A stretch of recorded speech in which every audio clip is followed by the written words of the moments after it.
What's going on, everyone? Welcome to Bio Yo-Yo. This is Yusuf, and today I have a really interesting paper on the field of genetics this time. And in particular, we're going to be looking at signal transduction and how we can use genetics to tell us a little bit more about how signals are mediated through the cell. And in this paper, it's titled Constitutive Mutants of the Protein Kinase Sterol11. This stands for sterol. Sterol11 activate the yeast pheromone response pathway in the absence of the G protein. Basically, we're going to see how this protein called sterol11 mediates this pheromone response pathway in yeast.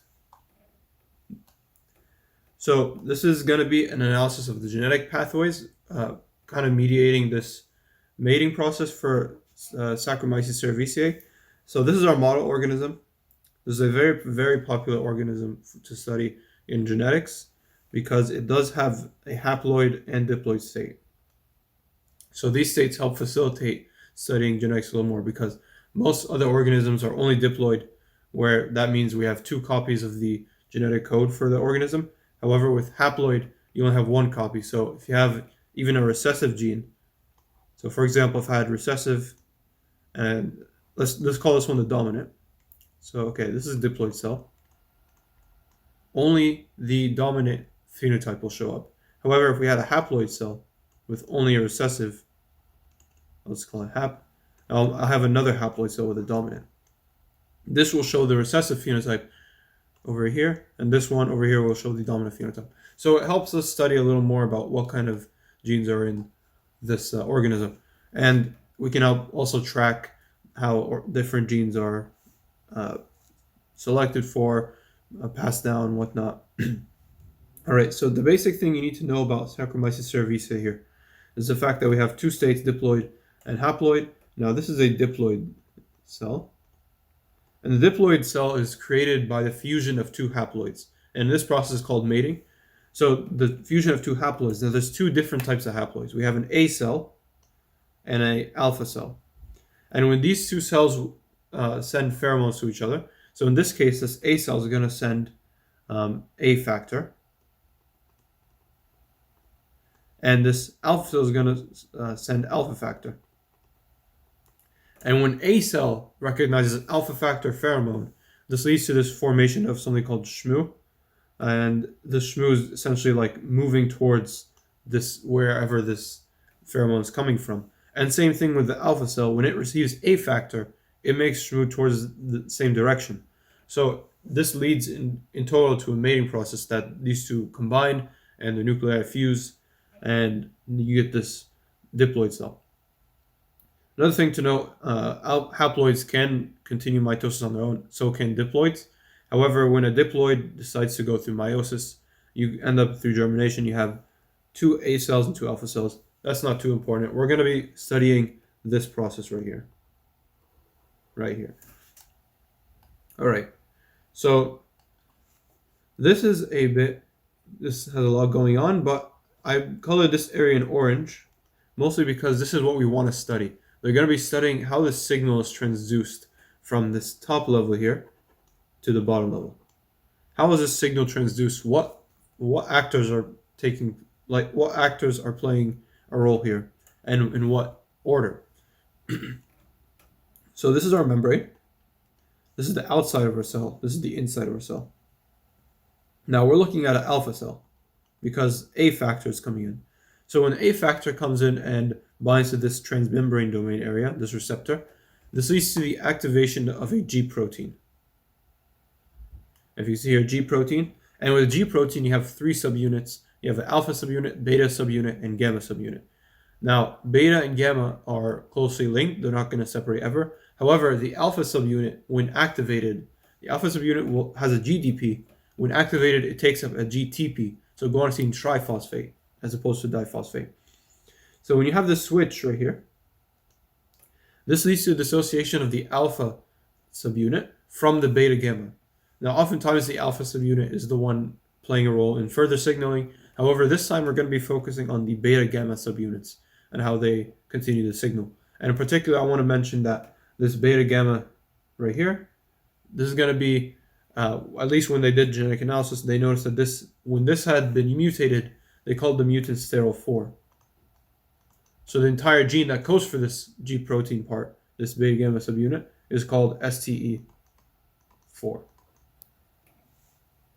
So that's the G protein. So keep that in mind. When we remove the G protein, we expect to also remove further downstream signaling. So this will not occur unless something else takes place. And we're going to go into that, what that something else is. They take advantage of that to help study. Now, we go through this entire process, which I've hidden, and then you get to this transcription factor called sterol12.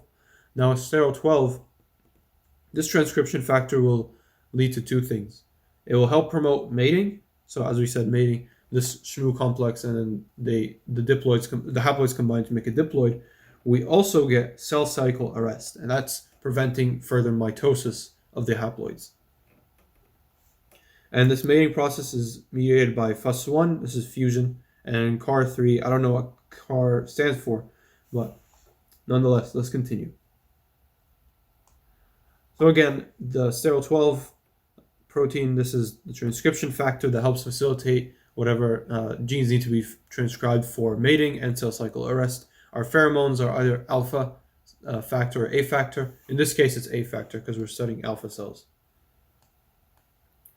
And points to consider, this is essentially the addition of the A factor in sterol plus, so that means wild type. Now keep in mind, we have a plus, that means wild type. So addition of A factor involves all of these genes. So it involves sterol4, which is, we mentioned, the G protein, sterol5, 7, 11, and 12. And all these help increase the amount of fusion 1 protein in the cell. If you were to eliminate any one of these, you would get less fusion 1. So no mutation, so essentially destroying any activity in that gene. No mutation in any of these genes is going to lead to undetectable fusion 1 protein. And they helped identify this through mutagenesis studies as well. Now, the authors had created this sterol4 mutant on purpose. And they did this because they're going to try and rescue the wild type phenotype by other mutations. And this is going to be called a suppressor mutation. So if you have a mutation that is loss of function, you've destroyed the sterol4 gene, that means you cannot get any signal transduction. If you were to rescue the phenotype, that means you do get at least activation of the pathway. Not necessarily like if you have an A factor that leads to that, but as in you just rescue so it continues production of fusion 1. And so these suppressor mutations ideally will help return the sterol plus phenotype, which means fusion 1 is produced. So in this case, what they had done is they took the fusion 1 gene. So you have a fusion 1 gene. And actually, let me redraw this. They had a fusion 1. Actually, I'll draw the promoter first, and then I'll draw the gene. And this is the fusion 1 promoter.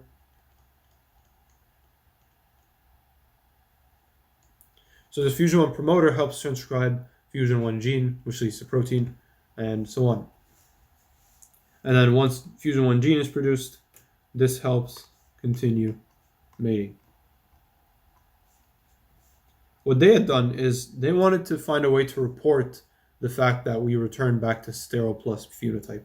If there is a suppressor mutation which returns us to wild type phenotype, how can we know? So what they had done, they had created another mutation. And this mutation, we have a histidine gene. This is a histidine biosynthesis gene, and it's called His3. So His3 creates histidine, which is necessary for protein translation and creation of proteins in the cell. Without histidine, the cell's not going to survive. Just know that. And I'll even draw a His promoter as well, for sake of clarity. But it's not going to be important. What they've done is they don't care about fusion 1 here. They just want to know, is the pathway working? And so the pathway would work by a RNA polymerase coming in and binding to the fusion 1 promoter and then leading to transcription of our reporter gene. It doesn't need to be fusion 1. So what they had done is they took the histidine 3 gene and they place it in the place of the fusion 1 gene. So this is no longer here. They put it in the same locus, and they replaced it. They put the histidine 3 gene in that place. So now the end product is you have the fusion 1 promoter, signal in red, and you have the his3 gene in green. That means when the signal transduction pathway is rescued, you get transcription of histidine 3, the biosynthesis gene.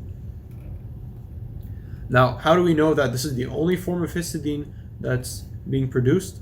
Like, how do we know there's no other genes that produce histidine? So what they had done is they actually ablated or destroyed one of the genes, the natural his3 gene in S. cerevisiae. So we have another, let's say this is the natural one, his3, and they ablated it. So now the only way the cell can create histidine is if it goes through this fusion 1 promoter.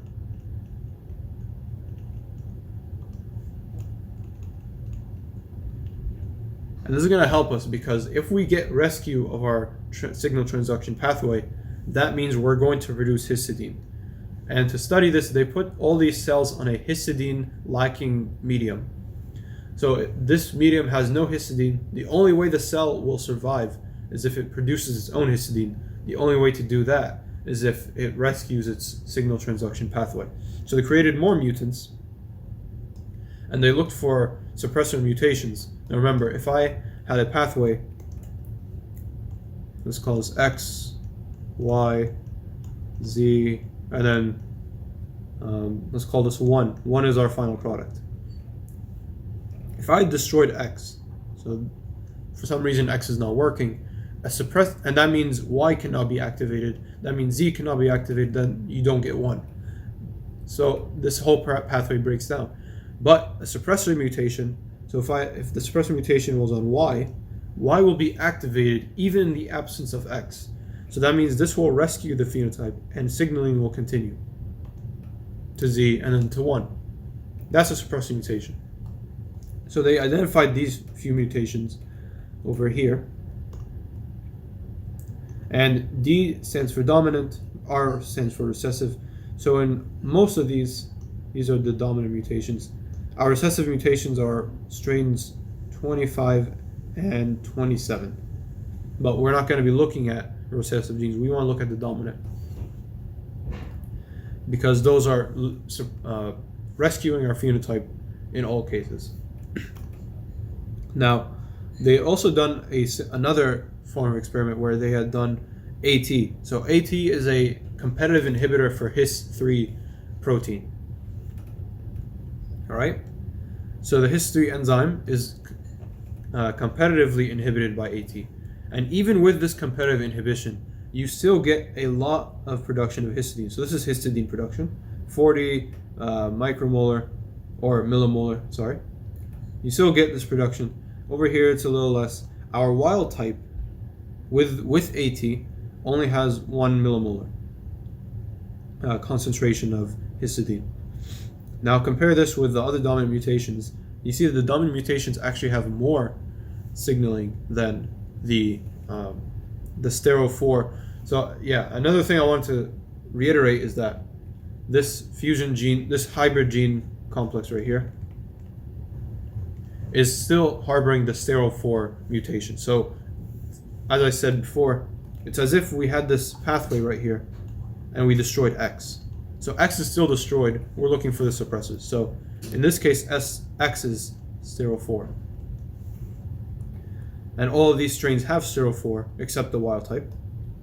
And given that all these strains have sterol4, these mutations still lead to the production of histidine, which means that these are suppressor mutations. They had done another thing where they created a fusion protein, fusion 1 LAC-Z, and we see LAC-Z is expressed greatly in a lot of these strains, and in a lot of cases greater than the wild type. And we have another thing here. This is mating efficiency. We see that mating is rescued to a good, I'll say a good proportion compared to the wild type and compared to the negative control. So again, this is our negative control on the top, sterol4 with nothing, no suppressors. Our positive control right here. And the mating efficiency is still decreased. However, it is indeed increased compared to the negative control. Now this is a bit of a complex graph, and I'll tell you why. In this case, we wanted to see, is the mutation in the sterol 7 gene, or is it in the sterol 11 gene, or in sterol 12? So this is 7, 11, 12. And the reason why this is complex, I'll just draw it out here. All right. So in this cell, sterol 4 is still crossed out. We have a loss of function mutation. So the pathway is inhibited. Now we want to see, is the suppressor mutation on 7? That means if we replaced 7, let's say 7 is mutated. If we replace 7 with a wild type, that means not mutated. Will we still have expression of histidine?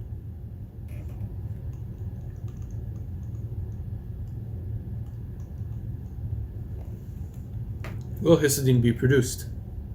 And with a wild type copy, if the suppressor is on 7, if this is a suppressor, and we took out this suppressor gene and we replaced it with a plasmid containing the sterol 7 gene wild type, we should not get expression of histidine.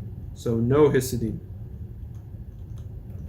Sterol 7, if it was a suppressor, we will get histidine until we destroy it. So we destroy this pathway. No hist in this case.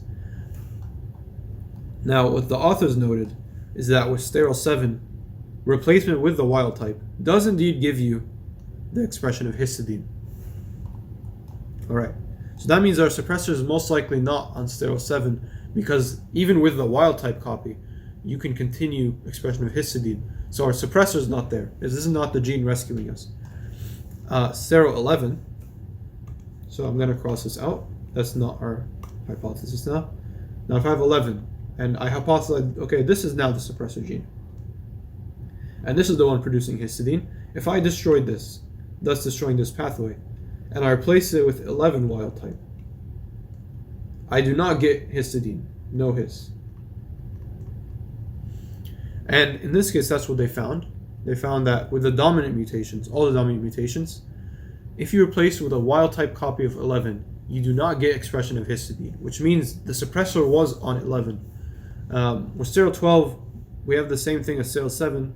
Most likely sterol 12 is not harboring the suppressor mutation. So if that was a bit confusing, I recommend just play it back one more time or go ahead and check the paper out, because I think they could also explain it in a different way. Now, these mutations, and actually I should move one of my figures right here.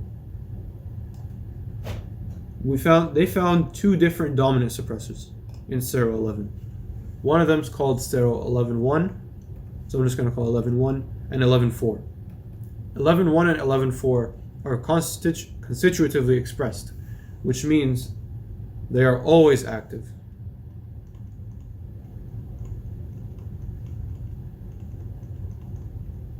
Always active.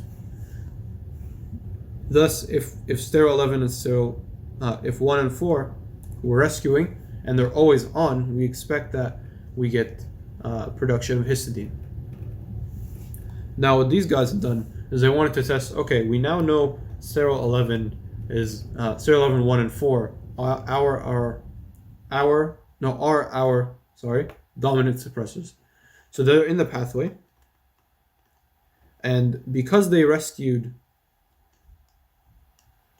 these mutations had rescued sterol 4 mutation. So if we'd done this and then we went to sterol 11, the fact that sterol 11 is always on, at least with a mutation, will lead to histidine.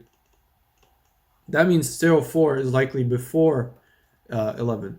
So in this pathway, sterol 4 is occurring earlier in the pathway upstream. Now, are there any other genes between this? So we noted, so are there any genes in between 4 and 11? Are there any genes between 11 and his? That's what they wanted to find out. And what's their order? Now, if, for example, look here, the fact that we have production of histidine with a sterol 3 mutation would mean sterol 3 is either before or unrelated. With sterol 4, we know sterol 4 is the G protein. And we do see rescue, which means sterol 4 is behind sterol 11, which was expected as well. Now, sterol 5, we don't know. Sterol 5, we have a 1 millimolar expression of histidine with sterol 11.1, and 11.4 we have 30 millimolar. So that means sterol 5 is most likely somewhere in between sterol 4 and 11. So it's somewhere in this pathway, because the fact that 11 can rescue this, even if sterol 5 is deleted, and we still get histidine, that means sterol 5 is probably behind us in the pathway. Because if 11 was on and sterol 5 was here, and sterol 5 was gone, sterol 5 cannot continue. Alright. Now with sterol 7, we do not get expression of histidine, which means 7 is most likely somewhere here. Somewhere between 11 and his. And sterol 12, we noted, was a transcription factor, so this is most likely one of the last steps in between this and histidine. Which means 7 is most likely leading to 12. Now with this fusion 3 protein KSS1, we also notice this histidine minus, so no production of histidine. So it's a lot after 11. Now the authors noted that given other studies, they had noted that 7 and fusion 3 KSS1 are most likely in conjunction. Either they're interacting with each other or something's happening. They're just at the same level of this pathway. And this was confirmed between 11 and 4. Same results. And this is our wild type controls. This is our negative control. Continuing on. So yeah. Now they tested this. So now our pathway looks a bit like this. We have sterol 4, the G protein. We have sterol 5 before sterol 11. Authors noted that this leads to 7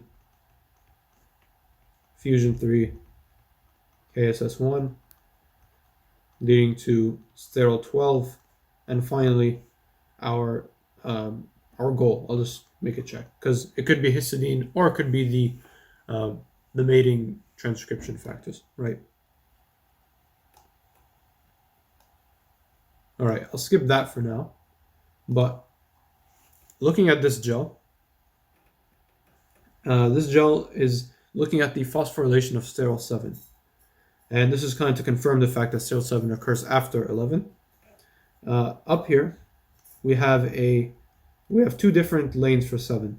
At the top, we have the heavier lane, which means it's phosphorylated and thus activated. At the bottom, we have no phosphorylation. All right, so no phosphorylation means we're not activated. And this is a sterol plus wild type. Now, we see when adding sterol 11 wild type, we have kind of a mix between phosphorylated and unphosphorylated. With the constitutively expressed 11.1, we get only phosphorylated, and same with 11.4, only phosphorylated, and they repeated this experiment one more time. As for when you have deletion of fusion 3 KSS1, this is downstream. Remember we noted this occurs here. Even if 11 was on and we deleted this, we're not going to get expression of 7. Although in here we have this fusion 3 KSS1 kind of influencing sterol 7. So maybe there is some sort of influence. Maybe they're co-activating or some sort of mechanism, but I'm not sure that they know 100% what that mechanism is. So we get a little bit of phosphorylation, but not much. Most is not. So that confirms sterol 7 is most likely after 11. So here's again our pathway. This is the sterol 4 gene for the G protein. Goes to 5, 11. Kind of have a parallel mix right here. And this leads to phosphorylation of our transcription factor. Finally, to transcription of our mating, or at least the mating phenotype, and the cell cycle arrest. Cell cycle arrest because we're stopping mitosis and going into fusion. Now they wanted to look at the sterol 11 gene a little more, at least the protein, and they noticed that 11.1 And I should actually bring that back one more time. Right here. 11.1 they noticed was in the N-terminal regulatory domain of SERO11. So this is the regulatory domain. This is the catalytic domain. And they found that they had replaced a proline residue with a serine residue, which was interesting. That this proposes that most likely that this somehow reduces the regulatory function of SERO11, negative regulation at least, because we'd made it constitutively expressed. That means it's always on. Regulation is not on. So this proline serine mutation decreased regulation. Now with the catalytic domain, proline to serine increased expression. Catalytic domain, this is where catalysis occurs, where everything goes on. We see that we have a threonine residue replaced with a isoleucine, which is interesting because typically threonine, which I'll draw right here, you'd expect this residue to be more functional than isoleucine, just because of this OH group. Now, the fact that replacing this OH with isoleucine kind of suggests that this threonine had a regulatory function in the catalytic domain for one way or another. But nonetheless, this is how they arrived to their conclusion. Through genetic analysis and screening and selection and all these genetic techniques, they found out this pathway towards mating. And there's a lot more data as well. If you guys want to read the article, they went through a lot of other stuff. It's really interesting. But this is kind of a bit of a summary of the data. And through this genetic technique of mutations and creating this fusion, this hybrid proteins and whatnot, they had found out how this goes on. The basic thing about genetic pathway analysis, once again, is that if in a mutant, a phenotype is rescued, so let's say,